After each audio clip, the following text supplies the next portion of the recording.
Okay, we are on page Lamed Beis.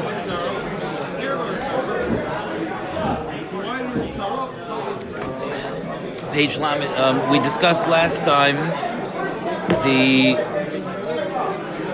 not just learning how to limit or change our attitude towards eating, but also to positively eat in a way that's Mekadesh Shem Shamayim, by appreciating it and by making brachas properly and by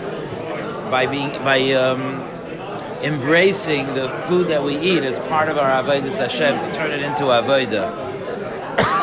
So we have a few nekudas left here discussing the kedusha of the body, and then we'll go back into the Seidos after that. So hey, B'tzivui klali amra Torah. Ki am kadosh ata l'Hashem Elokecha. You are an am kadosh. Kadesh עצמך במותר לך. A person should be mekadesh himself in that which is mutter to him. This is the famous explanation of the Ramban to the tzivui of Kedoshim Tiyu, famously that a person should be mekadesh himself by restraining himself from enjoying that which is mutter to him. Now, this is something that my experience is, maybe I should just speak for myself, but my experience is that this causes this little bit of emotional pushback in us. And not just that, again, I'll just speak for myself. I feel like this. Are any of you familiar with what I mean when I say the famous Ramban? You do know, right? You know the Ramban. So I have to say that my advice would be, I know it's like a favorite Ramban for Rabbeim in high school to teach. I know that. My feeling is that this Ramban should be learned for the first time when a person is much older. I mean, think about it. A guy is sitting in 10th grade. His hormones are going wild. He's trying to hold on for dear life to serve Hashem properly. He's trying not to do what he's not supposed to do, and he's finding solace and comfort a little bit. Yes, for sure. Maybe the stronger guys, do have an element where they can focus on their learning and feel that connection and geschmack and enjoyment in learning, and for sure that's something. But certainly also a kid that age, is having some good sushi, is enjoying a good ski trip, and that's also something, like to get involved in the fun of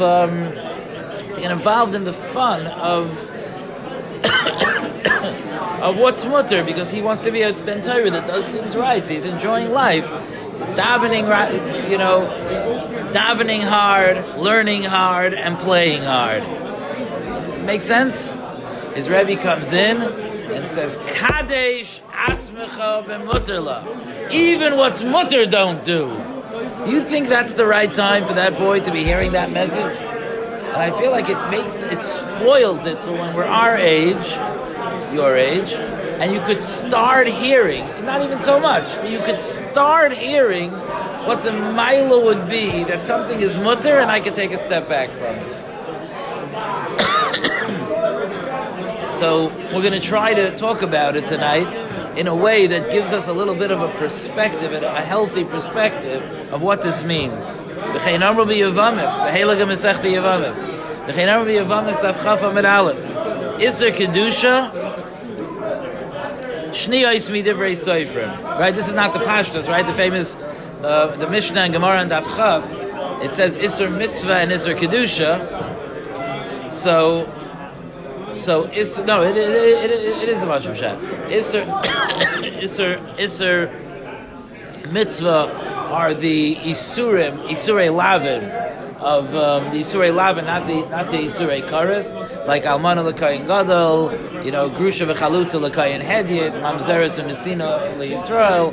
Those are Isurei Mitzvah, and Isurei Kedusha, the Gemara says, is Isur Kedusha Shniyos Midivrei Soifrim. Those are the Shniyos. Shniyos is a lashon of Sheni. In other words, it's secondary Isurim, relationships that are Usur, that Midairaisa and the Torah, that Mutter, but Chazal were geyser on them.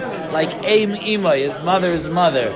is one of the examples there of Shniyos Midivrei Seifrim, that the Torah asks a person to his mother, not to his mother's mother, but Chazal said that it's too close, it's too easy to get confused, and so on and so forth.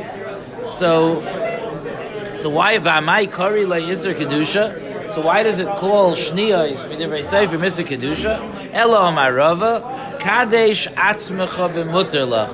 Be mekadesh yourself with that which is mutter. Rashi, kadesh atzmecha la'amoid v'li zoher. To be careful,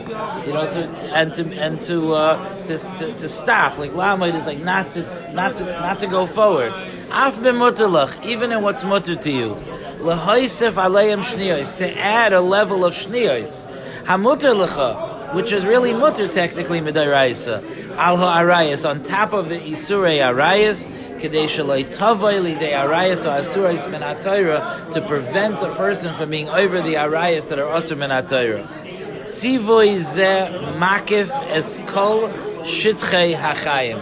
This command, this mitzvah, includes all areas, all dimensions of life.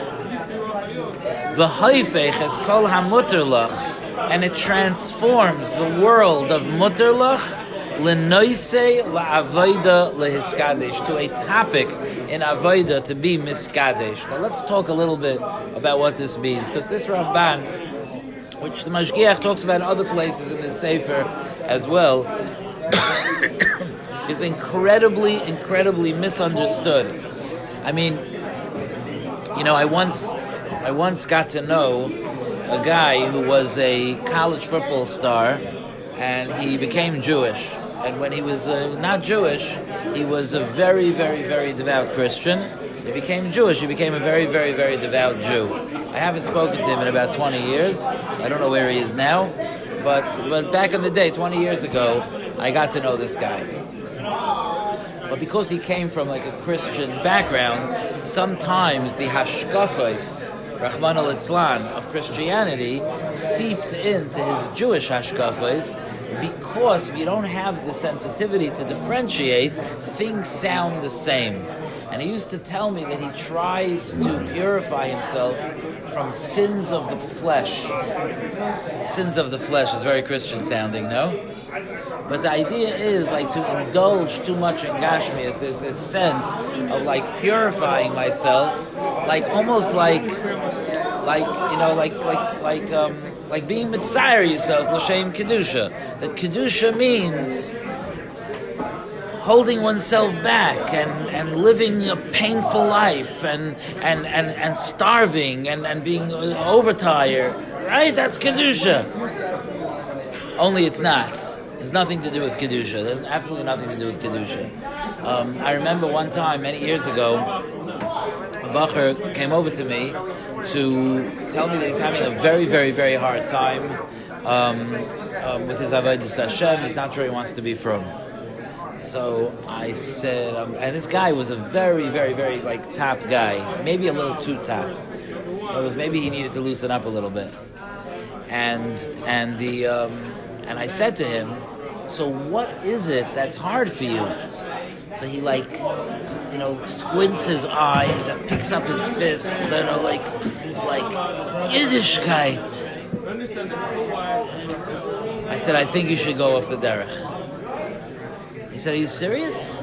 I said, yes, stop doing Yiddishkeit. Just daven 3 times a day, learn as much as you can, and keep Shabbos. And that's what I was trying to say, was like, you attached all this stuff to Yiddishkeit. Stop it.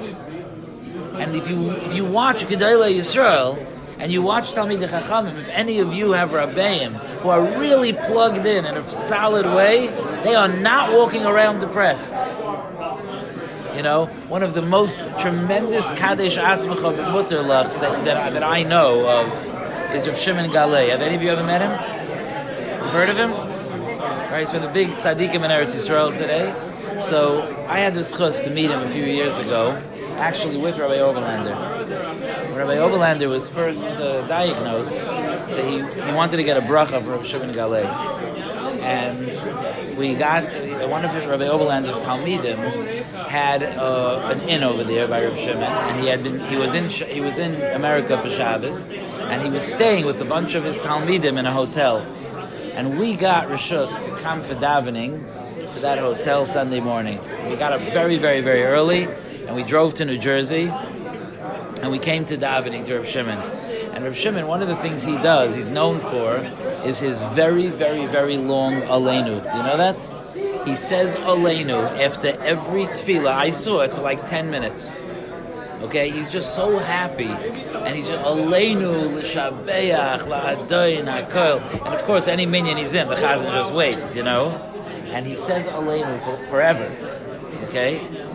And then, so we were there, like the highlight of davening, because Reb Shimon saying Aleinu, you know.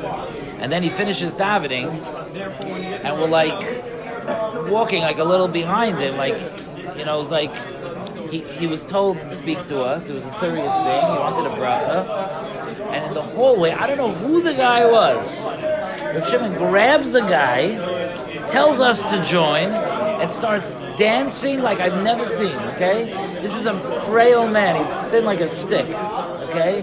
He's an older person. It was right after Shachas. He was dancing away. I think something hatoiv ki lechalu rachamecha. So like, and dancing and dancing. And by the time he was done dancing, we were glowing, you know? Like, it was just like, the joy was infectious. And then they sent us into a room to wait for him. Like his room, and he wasn't ready yet. We're sitting there in the room, and the gabbai comes in and shows us that on his table is a little plastic shot glass with shelled walnuts in it.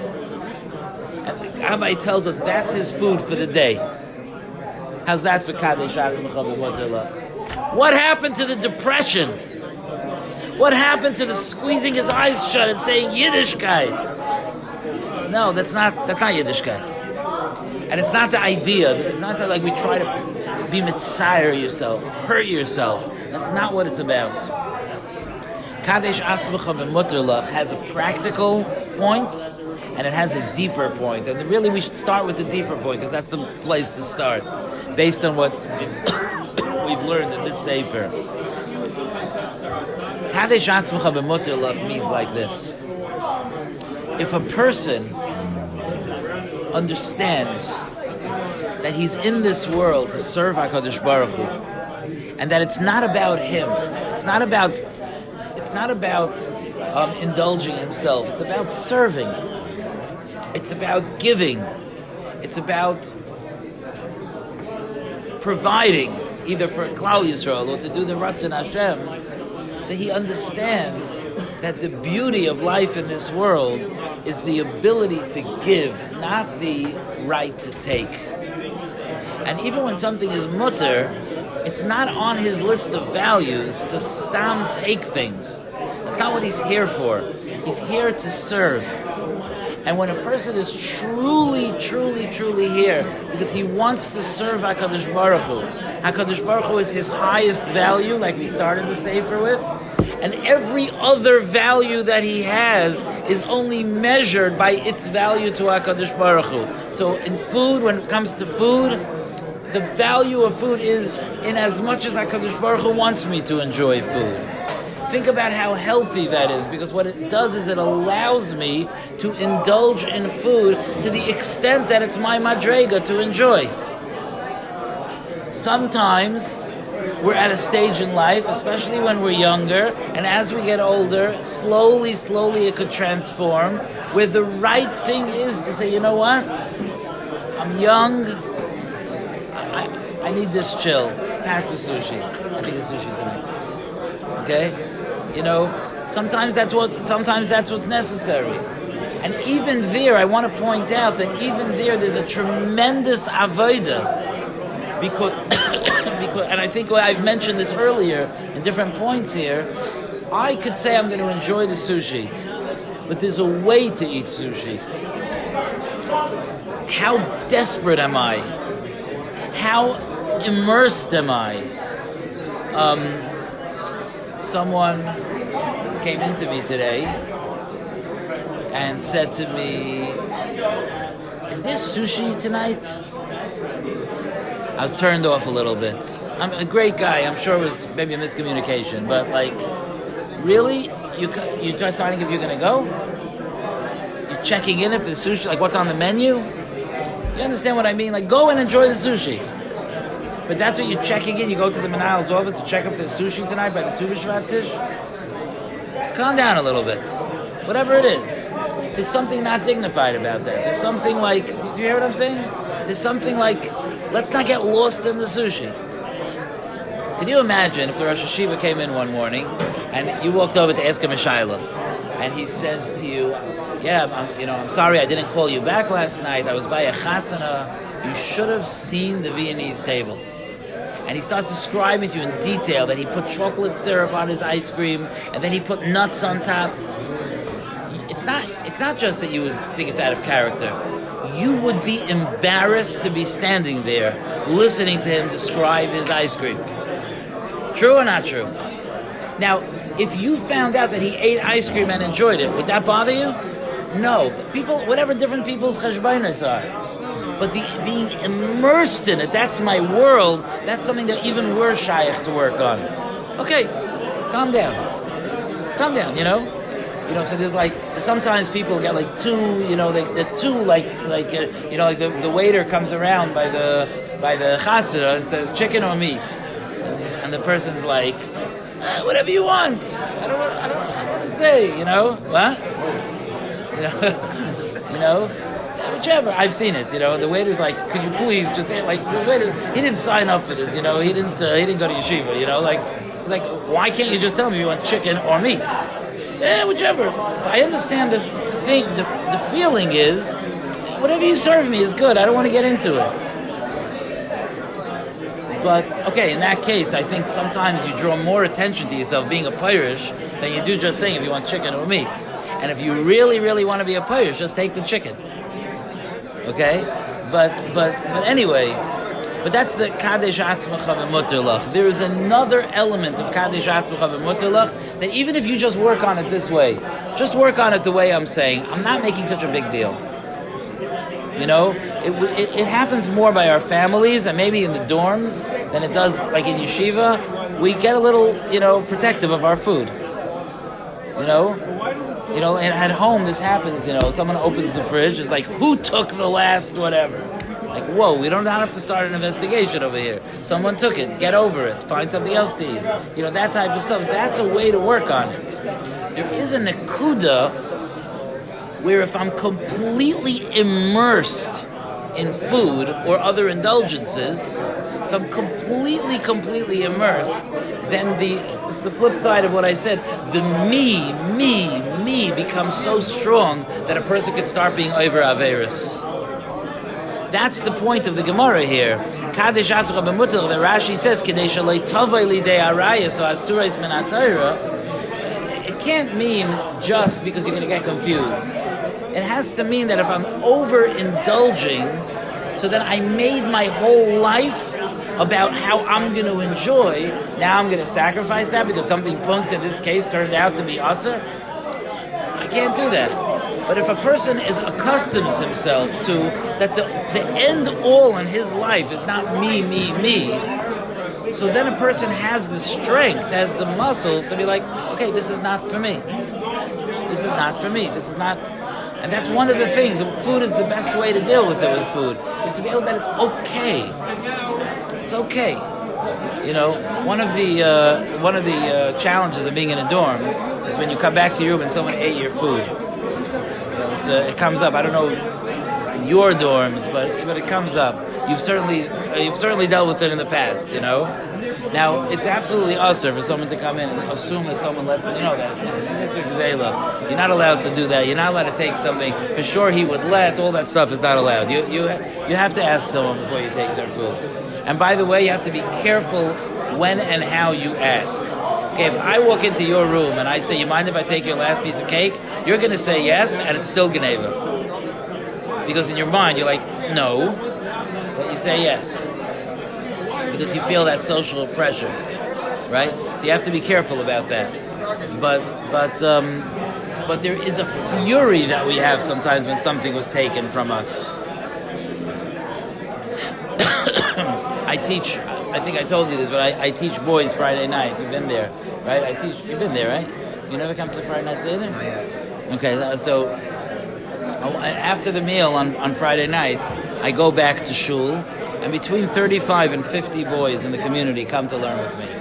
And we learn together for like a half hour, and then we get up and we go to another room where there are plates of nash, and there's potato kugel for each guy.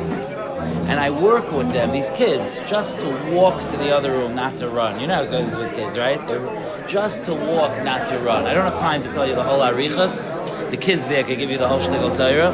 And I taught them, okay, they still run a little, whatever. I taught them, not because I can, trust me, it's not a covet for you that 35 little kids are mechabed me. It's, it's not like, it's not feeding my ego, okay? But I teach them, they're not allowed to eat until I walk in. They sit there, they wait for me.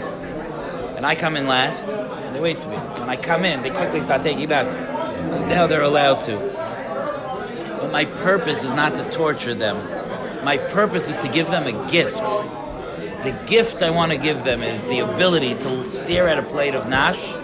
For us, we have other hasagas, but for them, to stare at a plate of nash and to be able to be like, okay, all right.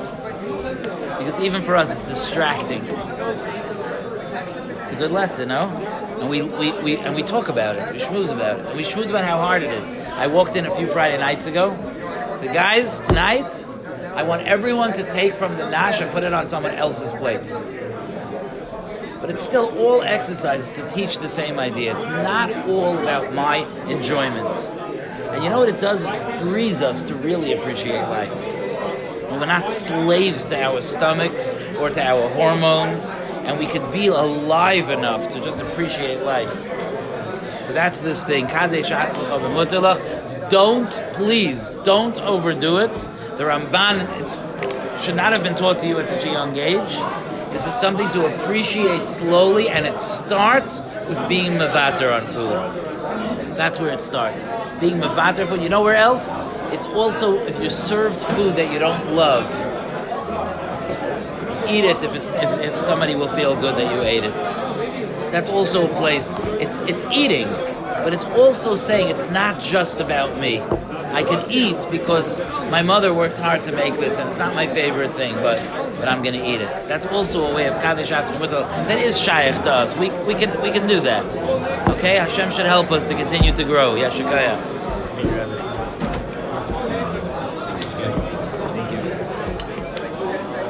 Thank you. It's important to keep answering this.